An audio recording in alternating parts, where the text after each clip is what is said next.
ಈಗ ಎಲ್ಲ ಮುಸ್ಲಿಮ್ಸ್ ಅವರೆಲ್ಲ ಈಗ ಹಂಗೆ ಮಾಡ್ಕೊಂಡು ಹಿಂಗೆ ಮಾಡ್ಕೊಂಡು ನಿಂತವ್ರೆ. ಇವ್ರು ಈ ಸರ್ಕಾರ ಬಂದಿದ್ದರಿಂದ ನಮ್ಮ ದೇಶನೇ ಅಡ್ಗಟ್ಟೆ ಹೋಗ್ಬಿಟ್ಟದೆ.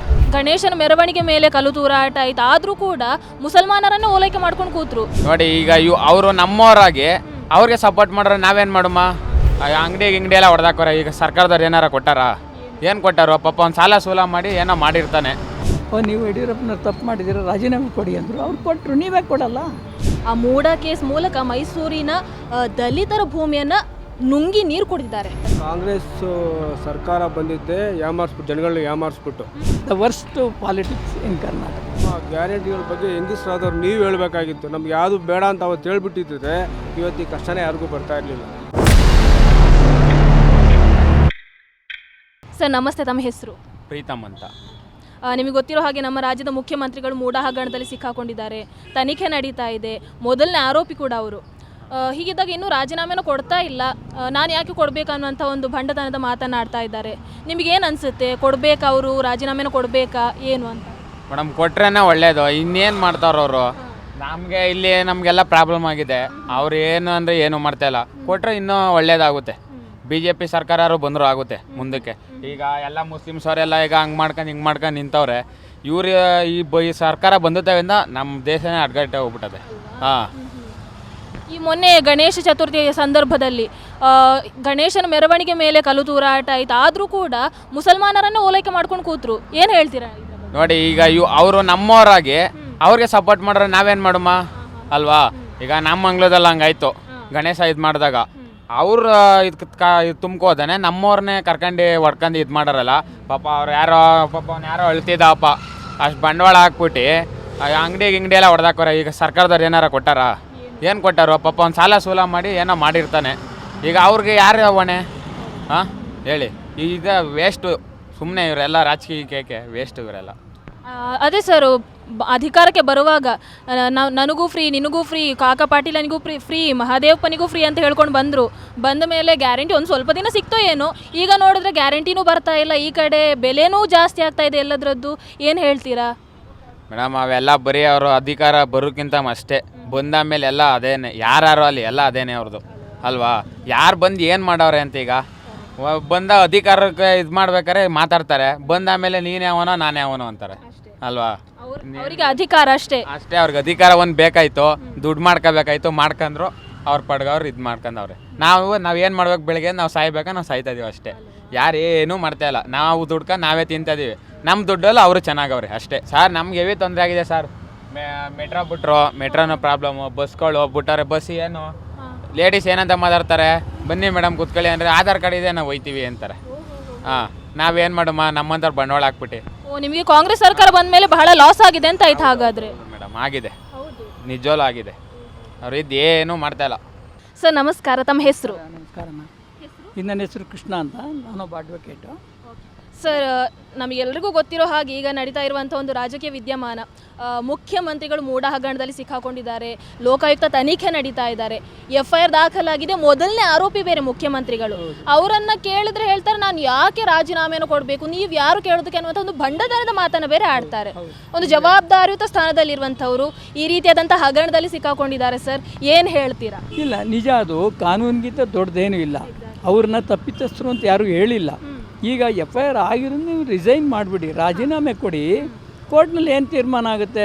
ನಿಮ್ಮ ಪರವಾಗಿ ಬಂದರೆ ನೀವು ಪುನಃ ನಿಮ್ಮ ಚೀಫ್ ಮಿನಿಸ್ಟರ್ ಸೀಟ್ನ ನೀವು ಆಗಿ ಮಾಡ್ಬೋದು. ಇಲ್ಲ ಅಂತ ಹೇಳಿದ್ರೆ ಇರ್ಬೋದು. ಅವರು ಬಂಡ ಒಂದು ರೀತಿ ತಪ್ಪದು ರಾಜಕೀಯ. ಯಡಿಯೂರಪ್ಪನವರು ಅವತ್ತು ಅವ್ರಿಗೆ ಅಲಿಗೇಷನ್ ಬಂದಾಗ ಈ ರಿಸೈನ್ ಅಲ್ವಾ? ಇವರೇ ಹೇಳಿದ್ರು ಕೂಡ ಹೇಳಿದರು. ಇವ್ರು ಹೇಳಿದ್ದಾರೆ ತಪ್ಪು ಮಾಡಿದ್ಮೇಲೆ ಈ ರಿಸೈನ್ ಫಾರ್ ದಟ್ ಪವರ್. ಇವ್ರೂ ಅದೇ ರೀತಿ ಕೊಟ್ಬಿಟ್ಟು ಸ್ವಲ್ಪ ಕಾನೂನಿಗೆ ಗೌರವ ಕೊಡಬೇಕು. ಜೊತೆಗೆ the governor is the state person. ಅವರು ದೊಡ್ಡವರು, ಅವ್ರ ಬಗ್ಗೆ ಇವರು ಕಾಮೆಂಟ್ ಮಾಡಬಾರ್ದು ಅಲ್ವಾ? That is a main mistake.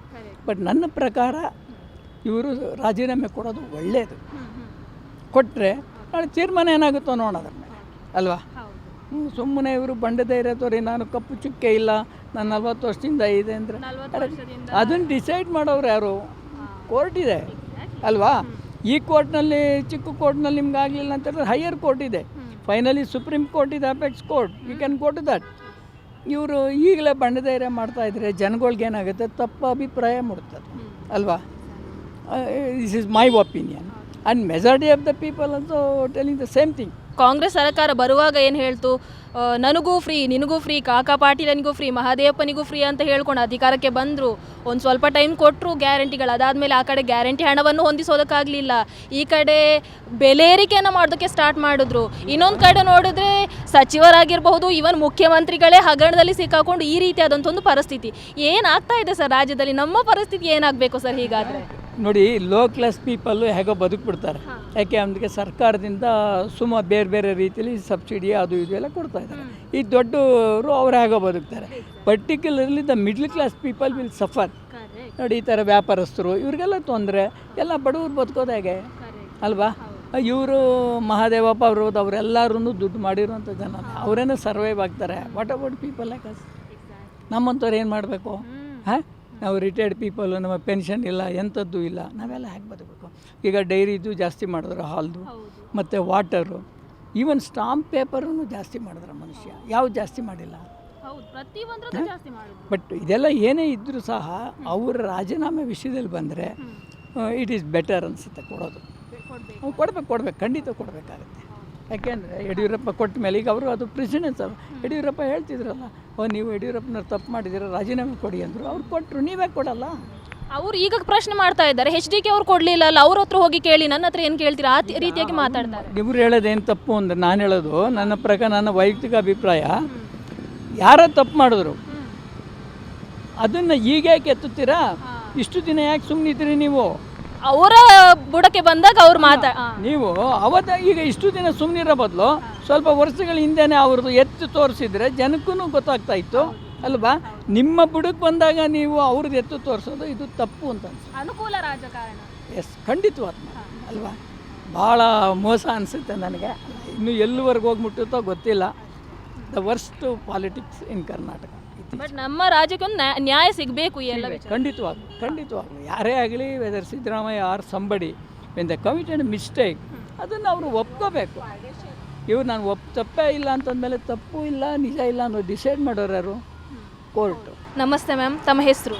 Madam, ನನ್ನ ಹೆಸರು ಮಹಾಲಕ್ಷ್ಮಿ ಅಂತ. ನಿಮಗೆ ಗೊತ್ತಿರೋ ಹಾಗೆ ಮುಖ್ಯಮಂತ್ರಿಗಳು ಮೂಢ ಹಗರಣದಲ್ಲಿ ಸಿಕ್ಕಾಕೊಂಡಿದ್ದಾರೆ. ಲೋಕಾಯುಕ್ತ ತನಿಖೆಯನ್ನು ಎದುರಿಸ್ತಾ ಇದ್ದಾರೆ. A1 ಬೇರೆ ಅವರು, ಮೊದಲನೇ ಆರೋಪಿ ಅವರು. ಹೀಗಿರುವಾಗ ರಾಜೀನಾಮೆನ ಕೊಡೋದಕ್ಕೆ ಸುತಾರಾಂ ಒಪ್ತಾ ಇಲ್ಲ, ಒಂದು ಭಂಡತನವನ್ನು ಮೆರಿತಾ ಇದ್ದಾರೆ. ಏನು ಹೇಳ್ತೀರಾ ಮೇಡಮ್? ಮೇಡಮ್, ಈಗ ಹಗರಣ ಅಂದಾಗ ಎಲ್ರಿಗೂ ಒಂದೇ ಆಗುತ್ತೆ. ಸೊ ಹಗರಣ ಅಂದಾಗ ಅದರಲ್ಲಿ ಅವರು ಸಿಕ್ಕಾಕೊಂಡಿದ್ದಾಗ ಅದರಲ್ಲಿ ನಿಜ ಅಂತ ಏನಾದರೂ ಅನಿಸಿದ್ರೆ ಅವ್ರು ರಾಜೀನಾಮೆ ಕೊಡಬೇಕಾಗತ್ತೆ. ಅದರಲ್ಲಿ ಯಾವುದೇ ವ್ಯತ್ಯಾಸ ಏನಿರೋದಿಲ್ಲ. ಈಗ ನ್ಯಾಯ ಅಂದಾಗ ಎಲ್ರಿಗೂ ಒಂದೇ ಆಗುತ್ತಲ್ವ? ಮಂತ್ರಿ ಆದ್ರೇನು, ನಾನಾದ್ರೇನು, ಯಾರಾದ್ರೇನು. ಹಾಗಾಗಿ ಅದು ಅವ್ರಿಗೆ ಪ್ರೂಫ್ ಅಂತ ಅನಿಸಿದ್ರೆ, ಅದೇನಾದರೂ ಅವ್ರು ಮಾಡಿರೋದೇ ಹಗರಣ ಅನ್ನೋದಾದರೆ ಅವ್ರು ಕೊಡಬೇಕಾಗತ್ತೆ. ಇದು ನನ್ನ ಒಪಿನಿಯನ್. ಕಾಂಗ್ರೆಸ್ ಅಧಿಕಾರಕ್ಕೆ ಬರುವ ಮೊದಲು ಹೇಳಿತ್ತು, ನಾವು ಬಹಳ ಅದ್ಭುತವಾದಂತಹ ಆಡಳಿತವನ್ನು ಕೊಡ್ತೀವಿ, ಗ್ಯಾರಂಟಿ ಕೊಡ್ತೀವಿ, ಅದು ಕೊಡ್ತೀವಿ, ಇದು ಕೊಡ್ತೀವಿ ಅಂತ. ಇದು ಈಗ ನೋಡಿದ್ರೆ ಬೆಲೆ ಏರಿಕೆ ಬೇರೆ ಆಗ್ತಾ ಇದೆ, ಜನಸಾಮಾನ್ಯರಿಗೆ ಬದುಕೋದಕ್ಕೆ ಕಷ್ಟ ಆಗ್ತಾ ಇದೆ. ಏನು ಹೇಳ್ತೀರಾ ಮೇಡಮ್? ಅದಂತೂ ಸತ್ಯ. ಎಲ್ಲ ರೇಟ್ ಬೆಲೆಗಳು ಎಲ್ಲ ಏರಿಕೆ ಆಗಿಬಿಟ್ಟಿದೆ. ಅದರಲ್ಲೆಲ್ಲ ಯಾವುದೇ ಒಂದು ರೀತಿ ವ್ಯತ್ಯಾಸನೂ ಏನೂ ಆಗಿಲ್ಲ. ಸೊ ಹೆಚ್ಚಾಗಿರೋದ್ರಿಂದ ಸೊ ಇದರಲ್ಲಿ ಕಡಿಮೆ ಮಾಡ್ಬೋದು ಅಂತ ಕೇಳ್ಬೋದು ಅಷ್ಟೇ ಹೊರತು ಇನ್ನು ಸರ್ಕಾರನ ನೀವು ಯಾವ ರೀತಿ ನಡೆಸ್ಬೇಕು ಅಂತ ಹೇಳೋದಕ್ಕೆ ನಮಗೆ ಯಾವುದೇ ಅಧಿಕಾರ ಇರೋದಿಲ್ಲ. ನಿಮಗೆ ಗೃಹಲಕ್ಷ್ಮಿ ಯೋಜನೆ ಹಣ ಬಂದಿದೆ ಮ್ಯಾಮ್? ಇಲ್ಲ ಮೇಡಮ್, ನಾವು ಅದರಲ್ಲೆಲ್ಲ ಅಪ್ಲೈ ಮಾಡಿಲ್ಲ, ಹಾಗಾಗಿ ಕಾಂಗ್ರೆಸ್ ಸರ್ಕಾರ ಬಂದಿದ್ದೆ ಜನಗಳಿಗೆ ಯಾಮಾರಿಸ್ಬಿಟ್ಟು, ಮೈನ್ ಕರೆಕ್ಟಾ? ಜನಗಳಿಗೆಲ್ಲ ಸುಳ್ಳು ಆಶ್ವಾಸನೆ ಕೊಟ್ಟು ಬರ್ಬತ್ ಮಾಡಿಬಿಟ್ಬಿಟ್ರು. ಇವಾಗ ಇವ್ರು ಮಾಡ್ಕೊಂಡಿರೋ ಇದಕ್ಕೆ ಅವರೇ ಸಾಲ್ವ್ ಮಾಡ್ಕೋಬೇಕು. ಇವಾಗ ಅವರು ರಾಜೀನಾಮೆ ಕೊಡಬೇಕೋ ಬಿಡಬೇಕು ಅಂತ ಅವರೇ ಯೋಚನೆ ಮಾಡಬೇಕು. ಇನ್ನೊಬ್ರಿಗೆ ಓಡಿ ಕರ್ನಾಟಕನೇ ಹಾಳಾಗ್ಬಿಡ್ತು ಇವಾಗ. ಹಾಗಾಗಿ ಅವರೇ ತೀರ್ಮಾನ ತೊಗೊಂಡು ಒಳ್ಳೆ ಅಭಿಪ್ರಾಯ ತೊಗೊಂಡು ಏನು ತೀರ್ಮಾನ ಮಾಡ್ತಾರೋ ಅವರೇ ಮಾಡಬೇಕಷ್ಟೇ. ಜನಗಳ ಬಗ್ಗೆ ತೊಂದರೆ ಆಗದಂಗೆ ಮಾಡಬೇಕಷ್ಟೇ. ಸರ್, ನೀವು ವೋಟ್ ಹಾಕಿ ಆಯ್ಕೆ ಮಾಡಿರ್ತೀರ, ಒಂದು ಸರ್ಕಾರವನ್ನು ತಂದಿರ್ತೀರ. ಇವತ್ತು ನೋಡಿದರೆ ರಾಜ್ಯದ ಪರಿಸ್ಥಿತಿ ಹೀಗಾಗಿದೆ. ಗ್ಯಾರಂಟಿ ಅಂತ ಹೇಳಿ ಅಧಿಕಾರಕ್ಕೆ ಬಂದರು, ಈಗ ನೋಡಿದರೆ ಆ ಕಡೆ ಗ್ಯಾರಂಟಿನೂ ಇಲ್ಲ. ಈ ಕಡೆ ದಿನಬಳಕೆ ವಸ್ತುಗಳ ಬೆಲೆ ಜಾಸ್ತಿ ಆಗ್ತಾ ಇದೆ. ಏನು ಹೇಳ್ತೀರಾ ಸರ್? ನಮ್ಮ ಗ್ಯಾರಂಟಿಗಳ ಬಗ್ಗೆ ಹೆಂಗಸ್ರಾದವ್ರು ನೀವು ಹೇಳಬೇಕಾಗಿತ್ತು. ನಮ್ಗೆ ಯಾವುದು ಬೇಡ ಅಂತ ಅವತ್ತು ಹೇಳ್ಬಿಟ್ಟಿದ್ರೆ ಇವತ್ತು ಈ ಕಷ್ಟನೇ ಯಾರಿಗೂ ಬರ್ತಾ ಇರಲಿಲ್ಲ. ನೀವು ಅವ್ರು ನಂಬಿಟ್ಟು ಓಟ್ಗಳು ಹಾಕ್ಬಿಟ್ರಿ ಹೆಂಗಸ್ರೆಲ್ಲ. ನೀವು ಹಾಕಿದ್ದು ಒಂದು ಸಣ್ಣ ತಪ್ಪಿಗೆ ನೋಡಿ ಇವತ್ತು ಎಲ್ಲರೂ ಅನುಭವಿಸ್ತಾವೆ. ಗಂಡಸರು ಅನುಭವಿಸಿದ್ರೆ ನೀವು ಅನುಭವಿಸ್ತಾ ಇದ್ದೀರಾ, ಗಂಡಸರು ಇನ್ನೂ ಜಾಸ್ತಿ ಅನುಭವಿಸ್ತಾ ಇದ್ದಾರೆ. ಅದು ನೀವೇ ತೀರ್ಮಾನ ಹೇಳ್ಬೇಕು. ಮೀಡಿಯಾದವರು ನೀವು ಎಲ್ಲ ಕಡೆ ಇಂಟ್ರ್ಯೂ ಮಾಡ್ತೀರಾ, ನಿಮಗೆ ಅದ್ರ ಬಗ್ಗೆ ಏನು ಅಂತ ಗೊತ್ತು, ನೀವೇ ಹೇಳ್ಬಿಡ್ಬೇಕು. ಅದು ಜನಸಾಮಾನ್ಯನ ಒಂದು ಅಭಿಪ್ರಾಯ ಅಲ್ವಾ ಸರ್? ಜನಸಂಖ್ಯೆ ಅಲ್ಲಮ್ಮ, ನೀವು ಯೋಚನೆ ಮಾಡಬೇಕಾದ್ರೆ ಹೆಂಗಸಾದವ್ರಿಗೆ ಸ್ವಲ್ಪ ಹೆಂಗೆ ಅವ್ರ ಮನೆ ಅವ್ರ ಕೈಯಿಂದ ಕೊಡೋಲ್ಲ. ನಮ್ಮ ದುಡ್ಡು ನಮಗೆ ಕೊಡಬೇಕಾದ್ರೆ ನಾವೇನಕ್ಕೆ ಅವನ ಹತ್ರ ಈಸ್ಕೋಬೇಕಾಯ್ತು ಅಂತ ನೀವು ಒಂದು ಸ್ವಲ್ಪ ಹೆಂಗಸರಾದ್ರು ಸ್ವಲ್ಪ ಯೋಚನೆ ಮಾಡ್ಬಿಟ್ಟು ಓಟ್ ಹಾಕಿದ್ರೆ ಅವತ್ತು ಇವತ್ತು ಈ ಬಾಧೆ ಇರಲಿಲ್ಲ ಯಾರಿಗೂ. ಹೆಂಗಸರು ಒಂದು ಸ್ವಲ್ಪ ಯೋಚನೆ ಮಾಡಬೇಕಿತ್ತು ಅಂತ. ಯೋಚನೆ 100% ತಾನೆ. ಅವತ್ತು ಎಲ್ಲಿಂದ ಅವ್ರ ಮನೆ ದುಡ್ಡು ಕೊಡ್ತಾನ ಇಲ್ವಲ್ಲ. ನಮ್ಮ ದುಡ್ಡು ನಮಗೆ ಯಾಮಾರಿಸ್ಕೊಡ್ಬೇಕಾದ್ರೆ ತಿರ್ಗಾ ಸರ್ಕಾರ ಎಲ್ಲಿ ಉಳಿಯುತ್ತೆ? ನಮಗೆ ಕಸ ಸುಖಕ್ಕೆ ದುಡ್ಡು ಎಲ್ಲಿಂದ ಬರ್ತದೆ? ಬರಲ್ವಲ್ಲ. ನಮ್ಮ ದುಡ್ಡು ನಮಗೆ ತಾನೇ ಕೊಡ್ತಾ ಇದ್ದಿದ್ದು. ಅದನ್ನೇ ನಮಗೆ ಕೊಟ್ಟರೆ ಇನ್ನು ಬೇರೆ ಏನು ಮಾಡ್ತಾನೆ ಮನುಷ್ಯ? ಅವ್ರ ಮನೆಯಿಂದ ಕೊಡೋಂಗಿದ್ರೆ ನೀವೆಲ್ಲ ಓಟ್ ಹಾಕಿದ್ರು ಪರವಾಗಿಲ್ಲ ಹೆಂಗಸರಾದವರು. ನಮ್ಮ ದುಡ್ಡಿಗೆ ನೀವು ಆಸೆ ಪಟ್ಬಿಟ್ಟು ನೀವೇ ಓಟ್ ಹಾಕ್ಬಿಟ್ಟು ಇವಾಗ ತೊಂದರೆ ಅನುಭವಿಸ್ತಾ ಇದ್ದೀರಾ.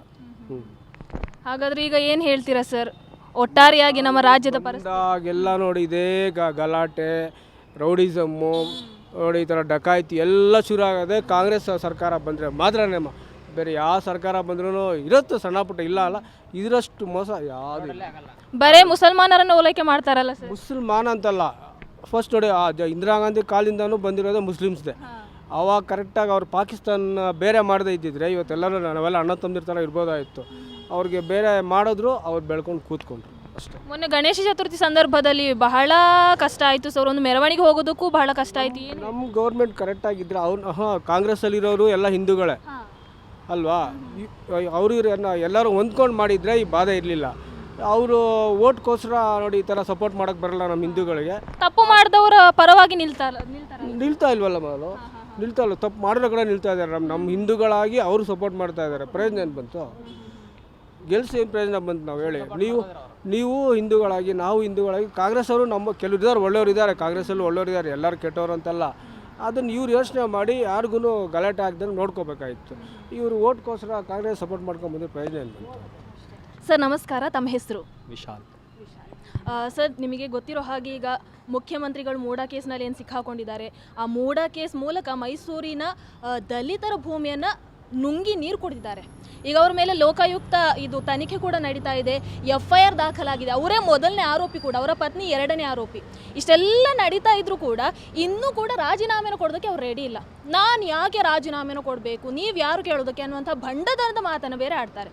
ಏನು ಹೇಳ್ತೀರಾ ಸರ್? ಒಬ್ಬ ಮುಖ್ಯಮಂತ್ರಿ, ನಮ್ಮ ರಾಜ್ಯದ ಮುಖ್ಯಮಂತ್ರಿ ಅವರು ಏನಾಗತ್ತಪ್ಪ ಅಂದರೆ ಆ್ಯಸ್ ಎ ಮುಖ್ಯಮಂತ್ರಿ ಆಗಿರಬೇಕಾದ್ರೆ ನಮ್ಮ ಎಲ್ಲರ ಲೀಡರ್ ಅವರು. ಸೊ ಅವರು ಈ ಡಿಸಿಷನ್ ಕರೆಕ್ಟಾಗಿ ತೊಗೋಬೇಕು. ಈ ಥರ ಬಂಡತನ ನಾನು ಯಾಕೆ ಕೊಡಬೇಕು, ದಟ್ ಈಸ್ ನಾಟ್ ರೈಟ್. ಬೇರೆಯವ್ರನ್ನ ತಪ್ಪು ಹೋಲಿಸಿ ನೀವು ರಾಜೀನಾಮೆ ಕೊಡಬೇಕು, ರೆಸಿಗ್ನೇಷನ್ ಕೊಡಬೇಕು, ಆ ಥರ ಎಲ್ಲ ಮಾತಾಡಬೇಕಾದ್ರೆ ಫಸ್ಟು ನೀವು ಲೀಡರ್ ಆಗಿ ನಿಂತ ಮೇಲೆ ನೀವು ಫಸ್ಟು ತೋರಿಸ್ಬೇಕು. ಕರೆಕ್ಟ್. ಯಾಕಂದರೆ ಓಕೆ ತಪ್ಪಾಗಿದೆ. ಯಾಕಂದರೆ ಸುಮ್ಮನೆ ಯಾರು ತಪ್ಪು ಆರೋಪ ಮಾಡೋದಿಲ್ಲ ಅಲ್ಲ. ಯಾಕಂದರೆ ಎಲ್ಲ ಡೀಟೇಲ್ಸ್ ಇರುತ್ತೆ, ಮತ್ತು ಸೆಂಟ್ರಲ್ ಗೌರ್ಮೆಂಟು ಎಲ್ಲರೂ ಇನ್ವಾಲ್ವ್ ಆಗಿ ಪೇಪರ್ಸ್ ಎಲ್ಲ ಕರೆಕ್ಟಾಗಿದ್ಮೇಲೆ ಅದನ್ನು ಅನುಭವಿಸ್ಬೇಕು. ಯಾಕಂದರೆ ಒಬ್ಬ ಕಾಮನ್ ಮ್ಯಾನು ಈ ಥರ ಸಫರ್ ಆದಮೇಲೆ ಅವರು ಹೋಗ್ಬಿಟ್ಟು ಮುಖ್ಯಮಂತ್ರಿ ಹತ್ರ ಹೋದರೆ ನಮ್ಮ ಹತ್ರ ಈ ಥರ ತಪ್ಪಾಗಿದೆ ಅಂತ ಹೇಳಿದ್ರೆ law will take the course and correction ಅಂತ ಹೇಳಿ ಕಳಿಸ್ಬಿಡ್ತಾರೆ. ಸೊ ಇವಾಗ ಅವ್ರ ಮೇಲೆ ಬಂದಿದ್ರೆ ಅವರು ಕರೆಕ್ಟಾಗಿ ಲಾನ ಫಾಲೋ ಮಾಡಬೇಕು. ಆವಾಗ ಒಂದು ಜನಪ್ರತಿನಿಧಿಯಾಗಿ ಓಕೆ ನಾನು ಲೀಡರು ಅಂತ ಹೇಳಿಬಿಟ್ಟು ಒಂದು ಫುಟ್ ಪ್ರಿಂಟ್ ತೋರಿಸ್ತಾರೆ, which is right thing to do. Sir ಒಬ್ಬ ಪ್ರಜೆಯಾಗಿ ನಿಮಗೆ ಏನು ಅನ್ನಿಸ್ತಾ ಇದೆ ಸರ್? ನೀವು ವೋಟ್ ಹಾಕಿ ಎಲೆಕ್ಟ್ ಮಾಡಿರ್ತೀರಾ, ಒಬ್ಬ ರಾಜ್ಯದ ಮುಖ್ಯಮಂತ್ರಿ. ಇವತ್ತು ನೋಡಿದರೆ ನಾವು ಗ್ಯಾರಂಟಿ ಕೊಡ್ತೀವಿ, ಅದು ಕೊಡ್ತೀವಿ, ಇದು ಕೊಡ್ತೀವಿ ಅಂತ ಹೇಳಿ ಅಧಿಕಾರಕ್ಕೆ ಬಂದರು. ಇವಾಗ ನೋಡಿದರೆ ಗ್ಯಾರಂಟಿನೂ ಇಲ್ಲ ಆ ಕಡೆ. ಈ ಕಡೆ ನೋಡಿದ್ರೆ ಒಬ್ಬ ಮುಖ್ಯಮಂತ್ರಿನ ಈ ರೀತಿ ಕೇಸಲ್ಲಿ ಸಿಕ್ಕಾಕೊಂಡು ಈ ರೀತಿಯಾದಂಥ ಒಂದು ಪರಿಸ್ಥಿತಿಯನ್ನು ರಾಜ್ಯ ಅನುಭವಿಸ್ತಾ ಇದೆ ಅಂತ ಅಂದಾಗ ಏನು ಅನ್ನಿಸ್ತೇವೆ ಸರ್ ನಿಮಗೆ? ಫಸ್ಟ್ ಆಫ್ ಆಲ್ ಇದು ಫ್ರೀಯಾಗಿ ಕೊಡೋದು ಅದೆಲ್ಲ ಏನು ಫ್ರೀ ಇಲ್ಲ ಆಯಿತಾ. ಪ್ರಪಂಚದಲ್ಲಿ ಏನು ಫ್ರೀ ಮಾಡಬಾರ್ದು. That is how the nature is. ಎಲ್ಲ ಫ್ರೀ ಆಯ್ತು ಅಂದರೆ ಜನ ಯಾಕೆ ಕೆಲಸ ಮಾಡ್ತಾರೆ? ಕರೆಕ್ಟಾ? ಅದನ್ನು ಫಸ್ಟು ತಿದ್ದಬೇಕು ನಾವು. ಫಸ್ಟು ಫ್ರೀ ಅನ್ನೋದೆಲ್ಲ ಸರಿ ಮಾಡಬೇಕು. ಎರಡನೇದು ಅವರು ಫ್ರೀಯಾಗಿ ಕೊಡ್ತೀನಿ ಅಂತ ಹೇಳಿಬಿಟ್ಟು ಎಲ್ಲ ಇದು ಮಾಡಿದ್ದಾರೆ, which is okay for some people, but ಎಲ್ಲರಿಗೂ ಫ್ರೀ ಮಾಡಿರೋದು ಅದು ತಪ್ಪು ಆಯಿತಾ. ಎರಡನೇದು ಬಂದುಬಿಟ್ಟು ಇವಾಗ that's all I can say for this. So ಈಗ ನೀವು ಏನು ಹೇಳ್ತೀರಾ ಸರ್? ಮುಖ್ಯಮಂತ್ರಿಗಳು ರಾಜೀನಾಮೆನ ಕೊಡಬೇಕಾ, ಕೊಡಬಾರ್ದು, ಅಥವಾ ಕೊಡ್ತಾರಾ ಅನ್ನುವಂಥದ್ದು? ಲಾ ಕರೆಕ್ಟಾಗಿ ಏನು ಆ್ಯಕ್ಷನ್ ಇದೆ ತೊಗೋಬೇಕದು. ಸರ್ ಲೋಕಾಯುಕ್ತ ತನಿಖೆ ನಡೆಸ್ತಾ ಇದೆ. ಸೊ ಲೋಕಾಯುಕ್ತ ಹೇಗಿದ್ದರೂ ಗೃಹ ಇಲಾಖೆಯ ಅಧೀನದಲ್ಲಿ ಇರುವಂಥದ್ದು, ಅಂದರೆ ಪರೋಕ್ಷವಾಗಿ ಹೇಳೋದಾದರೆ ಮುಖ್ಯಮಂತ್ರಿಗಳ ಅಧೀನದಲ್ಲಿ ಇರುವಂಥದ್ದು ಲೋಕಾಯುಕ್ತ. ಹಾಗಿದ್ದ ಮೇಲೆ ಲೋಕಾಯುಕ್ತ ನಿಷ್ಪಕ್ಷಪಾತವಾದಂಥ ಒಂದು ತನಿಖೆಯನ್ನು ನಡೆಸುತ್ತೆ ಅಂತ ನಿಮಗೆ ಅನಿಸುತ್ತಾ? 100% ಅದರಲ್ಲಿ ಡೌಟ್ ಇಲ್ಲ. ಯಾಕಂದರೆ ಅದು ಸಿಂಗಲ್ ಗವರ್ನಿಂಗ್ ಅಥಾರಿಟಿ ಮತ್ತು ಬಾಡಿ ಅಲ್ವಾ. ಸೊ ಅವರು ಯಾರು ನಿಷ್ಪಕ್ಷವಾಗಿ ಅವರು ಓಕೆ BJP ಕಡೆ ಇರಲಿ, ಕಾಂಗ್ರೆಸ್ ಇರಲಿ, ಇವ್ರು ನನ್ನ ಕ್ಲೋಸು, ಅವ್ರು ನನಗೆ ದುಶ್ಮನು, ಆ ಥರ ಎಲ್ಲ ಮಾಡಲ್ಲ ಅವರು. ಯಾಕಂದರೆ ಅದಕ್ಕೋಸ್ಕರನೇ ಅವ್ರ ಟೀಮ್ ಅಂತ ಮಾಡಿರೋದು. ಮತ್ತು ಅವ್ರದ್ದು ಅವ್ರ ಮೇಲೇನು ತುಂಬ ಪ್ರೆಷರ್ ಇರುತ್ತೆ. ಕರೆಕ್ಟಾ? ಅದ್ರ ಸಲುವಾಗಿ ಅವ್ರು ಮಾಡ್ತಾ ಇರೋದು ಕರೆಕ್ಟೇ ಅಂತ ಹೇಳಿ. ಹಾಗಾದ್ರೆ ಮುಖ್ಯಮಂತ್ರಿ ಅವ್ರ ಮೇಲೆ ಯಾವ ರೀತಿಯಾದಂತಹ ಪ್ರಭಾವವನ್ನು ಕೂಡ ಬೀರಲ್ಲ, ಆ ಮೂಲಕ ನಮ್ಮ ಈ ತನಿಖೆಯಲ್ಲಿ ಯಾವುದೇ ಗೊಂದಲಗಳಾಗಲ್ಲ ಅಂತ ಹೇಳ್ತೀರಾ? ಎಸ್ 100%. ಅವ್ರ ಜವಾಬ್ದಾರಿ ಸ್ಥಾನದಲ್ಲಿದ್ದಾರೆ, ಅವ್ರು ಯೋಚನೆ ಮಾಡಬೇಕು. ನಮಗೆ ನಾನು ಎಲ್ಲಾದ್ರೂ ಮುಖ್ಯಮಂತ್ರಿ ಆಗಿದ್ದೀನಿ, ನಾನು ಈ ತಪ್ಪು ಮಾಡಿದ್ದು ನಿಜ ಅಂದರೆ ಕೊಡಬೇಕು. ಅವರು ನಿಜ ಇಲ್ಲ ಅಂದರೆ ಯಾಕೆ ಕೊಡಬೇಕು ಅಂತ ಕೊಡಲ್ಲ ಅಷ್ಟೇ. ಸರ್, ಆ ರೀತಿ ಅವ್ರು ಮಾತಾಡ್ಕೊಂಡು ಓಡಾಡ್ತಾ ಇದ್ದಾರಲ್ಲ ಸರ್, ಸರಿನಾ ತಪ್ಪ?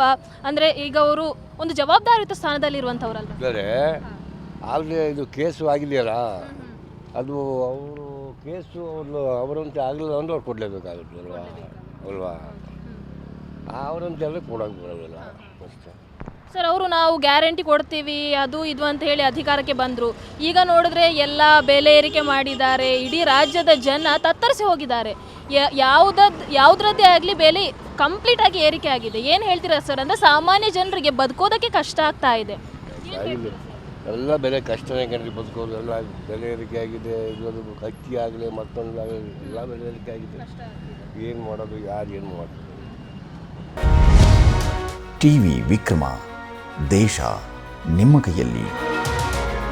ಈ ಕಾರ್ಯಕ್ರಮ ನಿಮಗೆ ಇಷ್ಟ ಆಗಿದ್ದಲ್ಲಿ ಲೈಕ್, ಶೇರ್ ಹಾಗೂ ಕಮೆಂಟ್ ಮಾಡಿ.